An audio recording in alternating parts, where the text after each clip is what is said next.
Hi, Tomek. Hi, Lana. Welcome to this interview, and thank you so much for taking time and doing this and being open to share your opinions. And our topic today is romantic relationship between men and women, which is like Yeah, a huge topic. It's very broad, and almost everybody can relate to that. And yeah. yes, and if something is like, I will ask you questions that the women in my Facebook group wanted to hear the answers from a man, and basically you can share as much as you feel comfortable. Of course. Thank you. Thank you also for inviting me. Yes, of course, you're so welcome. We have international Yeah. interview here. So if you can say a few words about yourself and what you do and your relationship, maybe, if you feel comfortable. Okay. My name is Tomek. I live in Warsaw, in Poland. My professional life, I work as a coach, and also I make workshops, holotropic breathwork workshops, but also workshops about relationships. And in my private life, I'm married. I am with the same woman from, I think, for 8 years, and we have a 5 years old daughter. Mm-hmm. Thank Mhm. you. All right. So the first question is, what is the most important thing in your romantic relationship from your perspective? Do you mean uh, um, in my relationship or in relationship of people in general? Because In sometimes I'm very specific and I don't want to your, generalize. yeah, in your relationship, it's. I think the best is to hear your personal Okay, plans. Yeah. okay. My first thing is some kind of connection which is not on a rational level. It just some people attract me, and some people just don't attract me. It's not something to analyze. It just happening. Of course, I could think about it and think what makes me that I'm interested more in this person or this person. But the first level for me is almost always okay. In my case, it's always unconscious.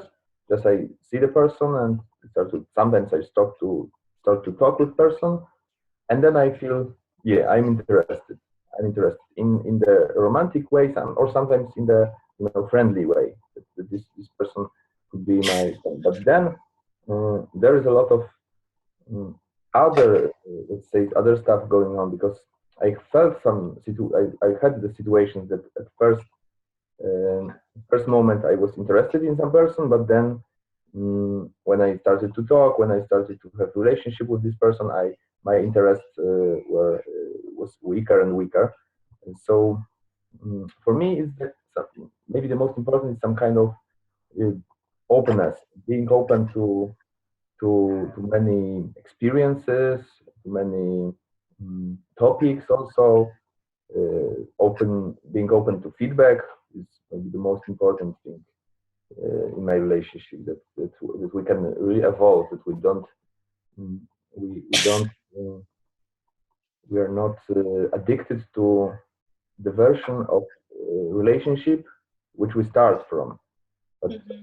say with my wife, after 8 years, we are, let's say, total different people than 8 years ago. And probably if we would meet each other,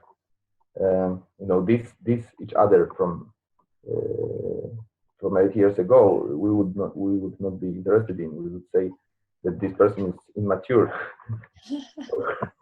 So the most important is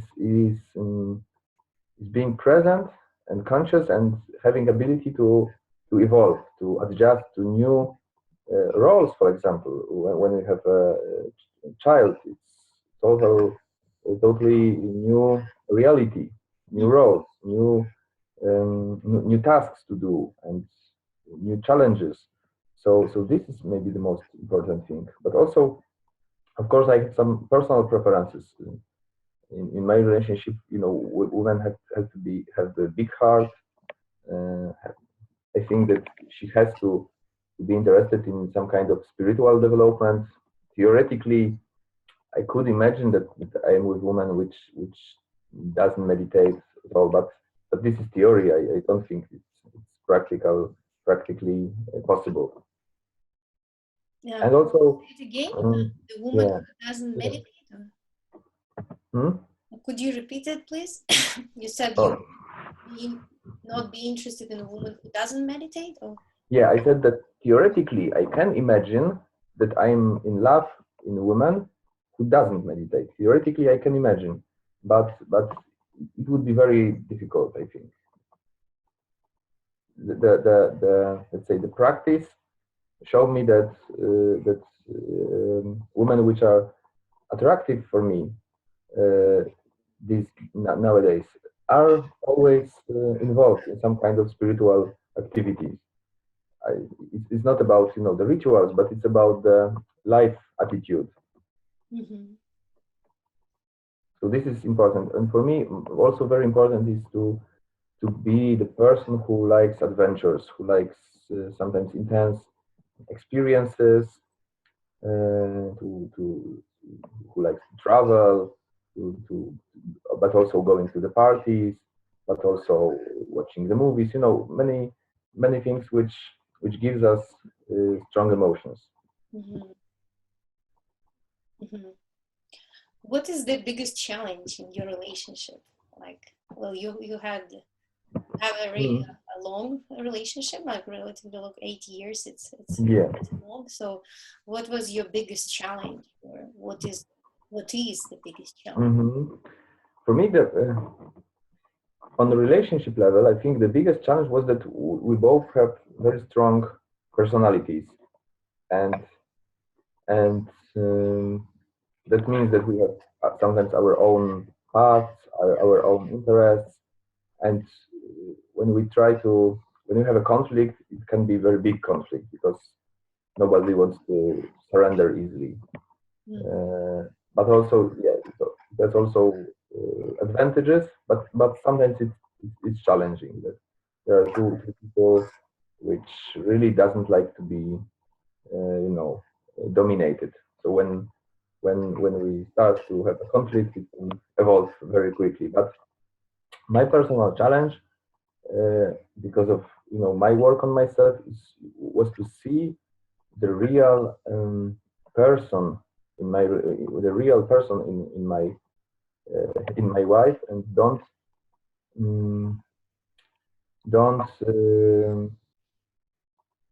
okay, the challenge was to divide herself from the image of perfect woman which I wanted to be with. Mm-hmm. To understand that this image is one thing, but she is not this image, and she will never be, and she will be the other person with her own path, and I have to accept it if I want to be in this relationship. For me, also the same problem I had with myself to understand that I'm not the person, I'm not the perfect man also, but I'm normal person with some advantages, disadvantages, with some preferences, and this was the biggest problem I think for me during these years. And the mirror was in the relationship. I really sometimes had difficulties to understand that my wife is not, my wife, for example, doesn't like to do some things which I thought that she have to like. She's a perfect woman. She needs to like this, but no, I don't like it. Uh-huh. Yeah, it was challenging. So it was acceptance. Yeah. Mm-hmm. So how do you mentioned that you both have big personalities, and it creates like bigger conflicts. So how do you handle that? How do you handle? Yeah. Fortunately, we know a lot of communication. Communication tools. We learned a lot of communication in workshops or in psychology studies. So it's easier to understand how not to talk. It's easier to understand that this kind of conversation will not give us anything. So to start again from other point, this is one thing. The other was also that because we work on ourselves, we sometimes are more aware of our emotions. We can divide what is my process, what is my my anger to my mother, and what is the real situation in this moment. And year by year, the connection and the love is stronger. And sometimes, even when I really see that, for example, my wife did something which I'm not agree with, I feel that I've been with this person 8 years. I love her, and I can accept that. Sometimes she makes mistakes also, and this really when I connect with this feeling of connection of love, sometimes it helps more than communication techniques. So how do you find that connection when you're like angry with each other, when you have conflict? How do you find this? How do you reconnect energetically? Okay. Sometimes I ask myself, like a child, why I am with this woman. And then I hear the answer, yeah, because I love her. Sometimes I use maybe not technique because it's spontaneous, but sometimes I had the internal dialogue, like maybe it's moment to break up, but then I hear, no, be realistic, you will not break up because of this. You love this person, so then you can connect and to feel what you really need. Yeah. All right. So, you mentioned during our conversation, you mentioned that before, when you were dating and seeing like women, there were situations when with each time you meet a woman, you felt your connection was weaker and weaker. Yeah. I understand it, right? So could you share what was the reasons why you felt like you want to step back, you want to pull out of this relationship, or not to commit to serious relationship? Okay. Well, I see relationship as some kind of in the way of, let's say, in the way of similarity. So if the person is similar to me, we can connect. But when I see that I was in some kind of, let's say, delusion about this person, that I saw something different in this person than I really need, then I feel that I am more far away from this person. I'm not sure if it's about one or two specific features. I think it's about how I feel with this person at general, and for me it's difficult to say this is because of this reason and this reason, and let's say because of this person like this music and this food, and now I'm not interested in it. It's not so simple. Yeah. It's like that I talk with this person and I see that we have a lot of differences, and then I realistically see that we cannot live together with this kind of differences. Of course, I don't mean that somebody has to be my copy to live with her, but there is some the critical amount of similarities that you need to have really serious relationship. For me, when I remember when I was interested in someone before my wife, but then I, let's say, canceled the dating, it was because I saw the person was very immature, that she needed father, not a partner. and that for me was not, let's say, interesting. I didn't feel well in the role of father. So this is one thing, but also sometimes, when I see that somebody's spiritual or sexual preferences are totally different, I feel that it has no future. It will not end up in good place. And maybe I'll explain more that working on myself after all these years gives me some kind of I don't know if it's the right sentence in English, some kind of calibration skills. Right sentence, that I really feel that with this person we could, let's say, fall in love for 1 month or 2 months, but then the physical reality together will be horrible. So and then I feel that I don't want to involve myself. So you feel it in advance, like you can predict that? Yeah, of course. It doesn't mean that I doesn't make mistakes, and that I from first view I know everything about person. It's not like this, but with every conversation, this feeling is more clear. And sometimes, like I said, sometimes after first conversation, I have some kind of projections about this person. I see, whoa, it could be maybe my friend. It's really, really very person with similar interests in hobbies and similar beliefs to me. We should meet. We should meet ourselves again. But when we meet, I see. Well, I think it was a mistake.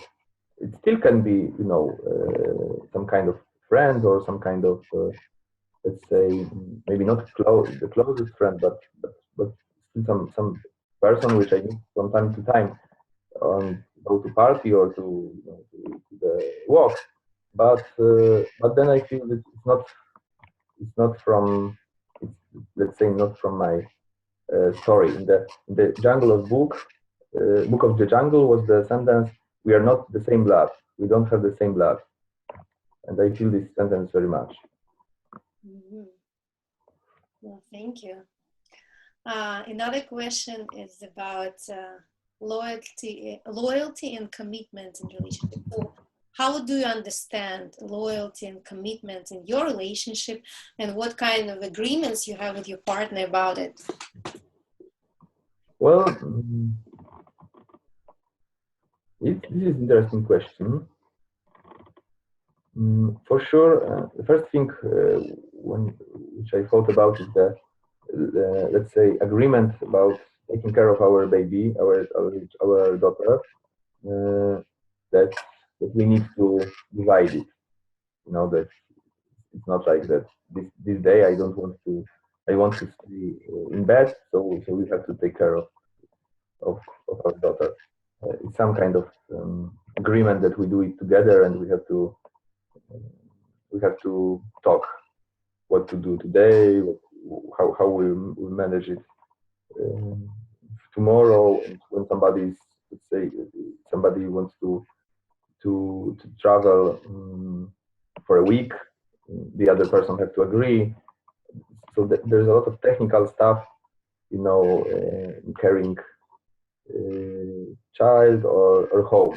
This is one thing when we need to have agreements and loyalty. Of course, we have with sexual things. We decided. We decided a few years ago, and we didn't change this mind. Even we talked about this many times, that we don't want to share our sexuality with other people at this moment. And it's very important to us to live in the truth. So and it's very deep also in my heart that I honor this agreement. That I'm even not interested in other let's say adventures, because at this moment I see this relationship in that way. So this is very important, and even if for me, even if some person attracts me for some time, I feel that I need to tell it to my wife that the situation like this, that some person is more interesting for me, and just for you to know. And I experienced few situations like this, and until this moment, every time it stops after some time. So I'm not afraid also about these emotions. I know that it happens, and it also tells us a lot of things about what we need. So I don't suppress it. I just observe why this person is interesting for me.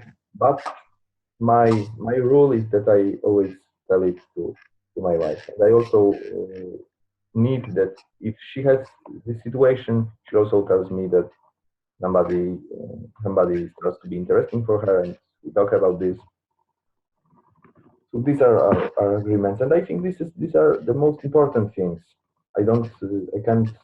Maybe you have some specific questions, but I don't remember other, agreements and things when I have to think about loyalty.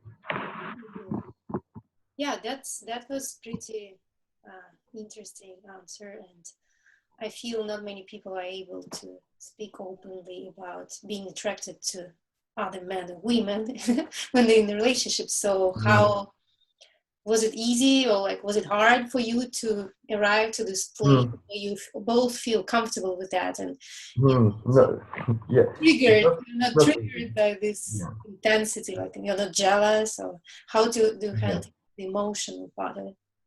Yeah, honestly, in previous relationship, I didn't have this attitude, and and for me it was normal that I don't have to tell these things to my partner.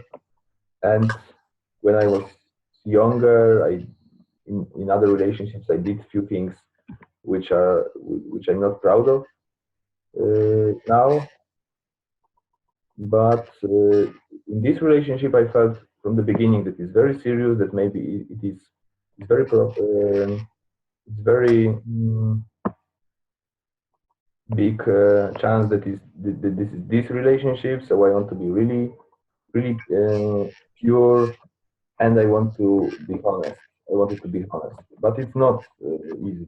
Sometimes even if I feel something, I to other person, I feel this desire to be silent, to maybe finish.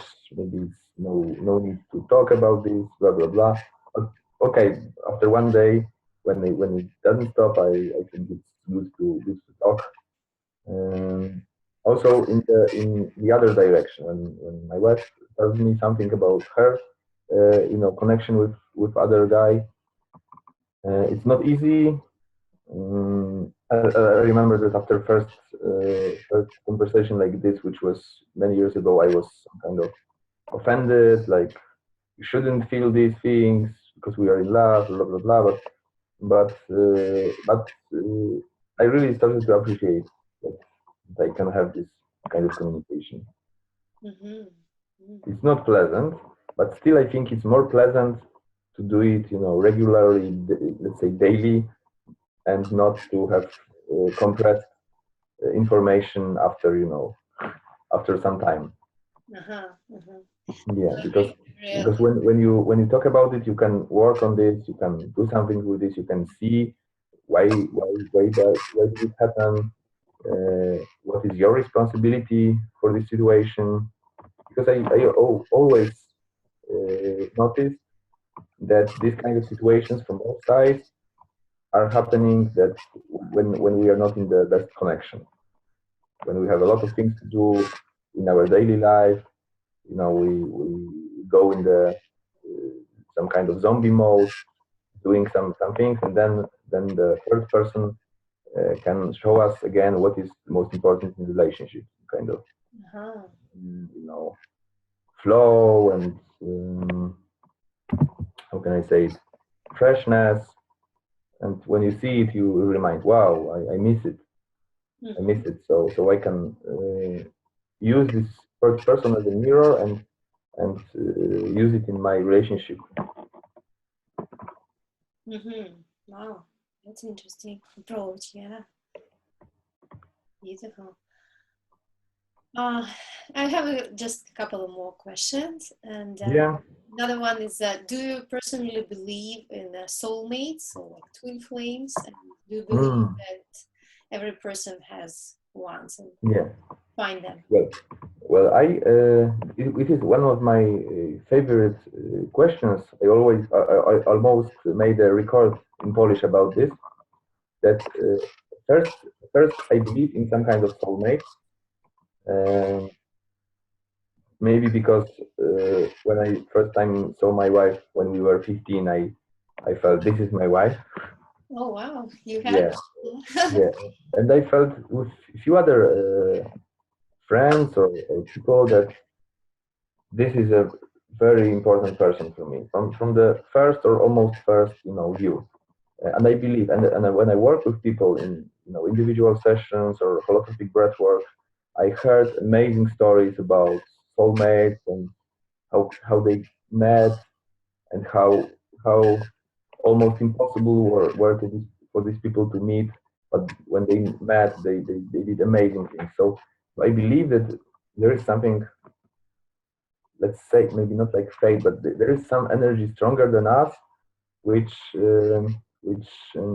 gives us opportunity to connect with this person.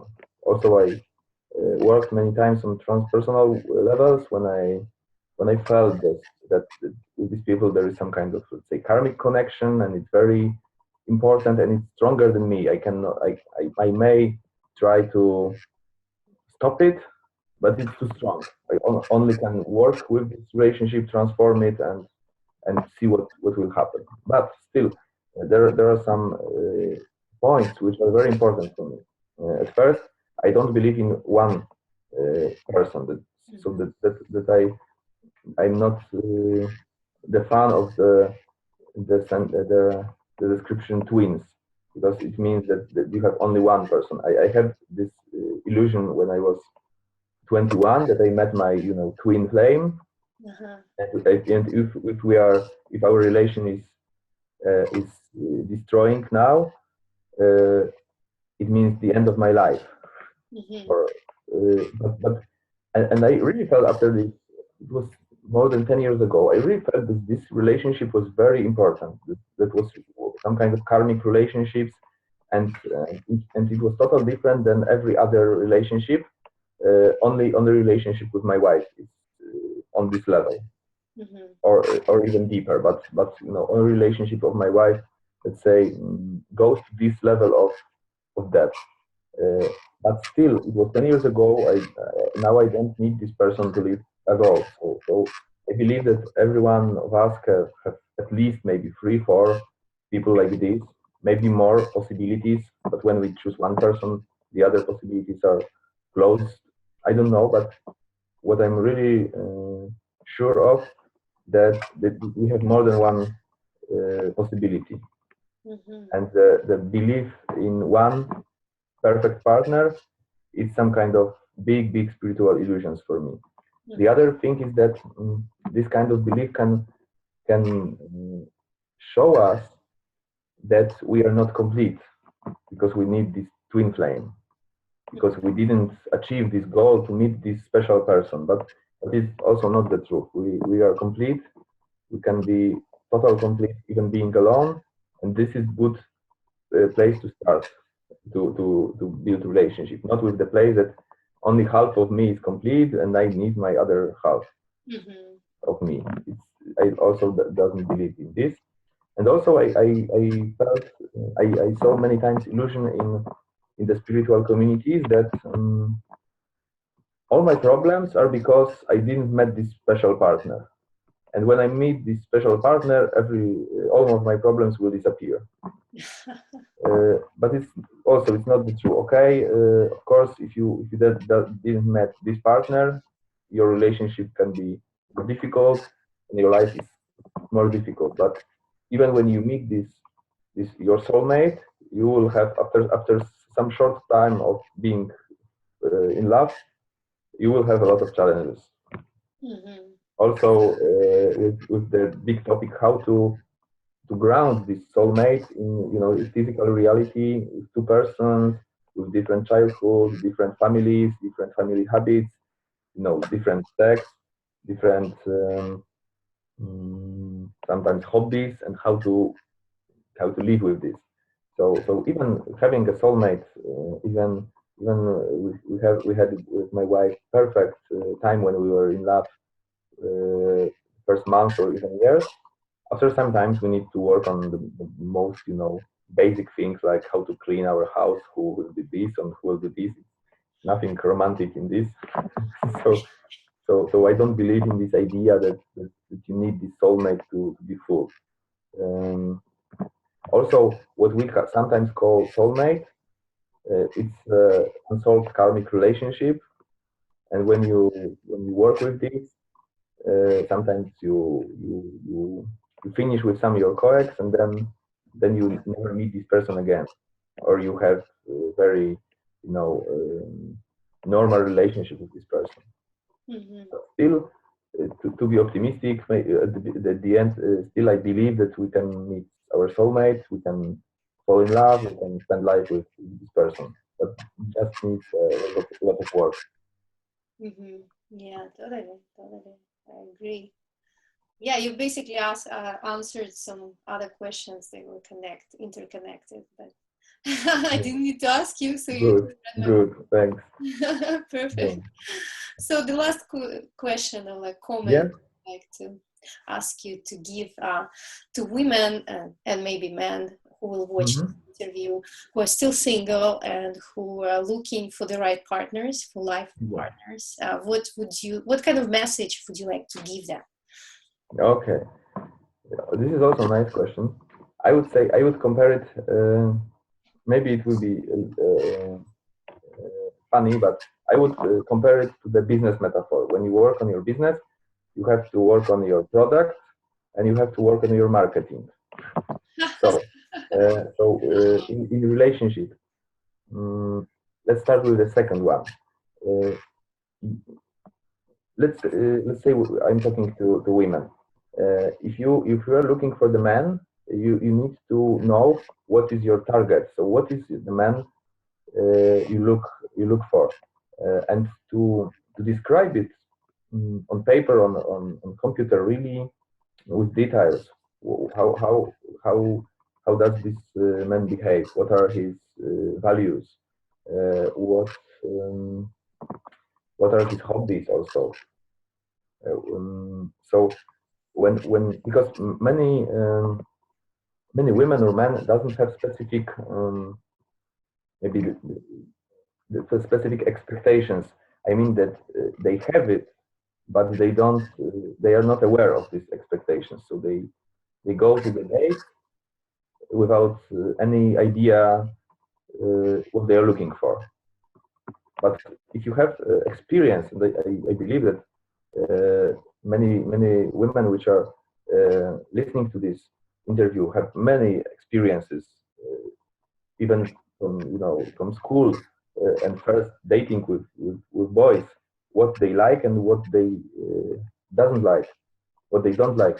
So it's really for me it's really important to write what I like in relationships, what I don't like in relationships, and then when I have this image of the person which I look for, it's also good simple question: where I can find this person, where this person can be. Maybe let's say in my case, when I would start to look for new partner, I would start with the psychological workshops, because I'm interested in women which are involved in psychology. So I would not go to the street and ask, hello, do you interested in holotropic breathwork, for example? Are you interested in holotropic breathwork? Because the chance is very small. Yeah. But when I have some idea where I can find the person, this kind of person, it's much more easy. And so this is about marketing, how to look for the client. You need to know where your client can be and who is your client, and you need to. And the same in business. That one of the biggest business problems is that you are afraid of looking for your clients, because you are looking for every client. You want to interest everybody in your product. So that then your product doesn't look well because it looks like products for everyone. It doesn't look specific. So the main fear in business, you have to work with the main fear of have specific target to have the courage to say this product is not for you, it's for these people. The same with relationships. I feel that we all need to really have specific to clarify our specific target. That I'm interested, let's say, in this kind of man. I will not go for date with this kind of man because it's not my target. I'm interested in this kind of man, and also this is the first part of the business of the product. Also, it's some kind of working of yourself. How are your biggest fears in relationships? How are your biggest patterns of relationship? Maybe it's self-sacrificing, maybe it's being egoistic, maybe it's being dependent, maybe it's say that not controlling emotions in difficult situations. You should know what is your problem in relationship. What is the main thing you should work with. And if you don't know, you can ask your ex-partners what is your biggest problem to work with, and they can be very useful in that area. You can analyze your last relationships and see what was the biggest problem on your side. Of course, it's not about blaming the other people that it is his fault that we broke up. Of course, he has also some kind of responsibility, but I would focus on myself. What is my responsibility for this? And to work sometimes by simple coaching tools, maybe with these things. Sometimes when it's something deeper, maybe going to therapy and work with specific issue. Because as you know, the many things in our relationships comes from childhood, from our relationship with father, mother. So it's not easy to change it. Mm-hmm. Yeah. And I have to say that I wouldn't be able to change my patterns in my relationship with my wife if I were not in therapy or in breathwork and confronting with my fears, my biggest shit in my personality. It wouldn't be possible. Mm-hmm. So I really believe that every one of us can have a great relationship, but it needs a lot of work. Mm-hmm. This work can be very pleasant, but sometimes it's not. And but I don't believe in the idealistic vision that you meet your soulmate and you live happily forever, like in Disney fairy tales. Because I never met a couple like this. Mm-hmm. If you meet a couple like this, you can show me. They will change my mind. But until this moment, I never met a couple like this. I believe that we need to work. Mm-hmm. Yeah.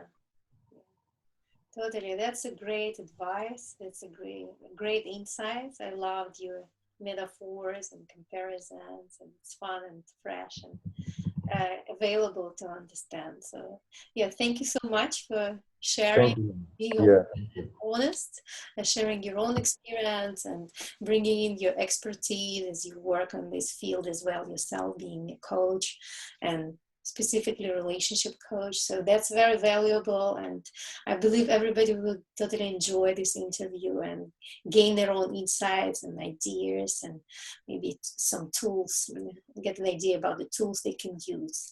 And of course, I totally agree about inner work that we all need to do first on ourselves before we be ready to be in mature, healthy, beautiful relationship, a long-lasting relationship. Yeah. So thank you so much, Tomek, and I wish you a great evening. It's late here in Poland. Yeah. Good night, right? I wish you good night, and we'll talk soon. Yeah, thank you, Lana. It was a pleasure to talk with you.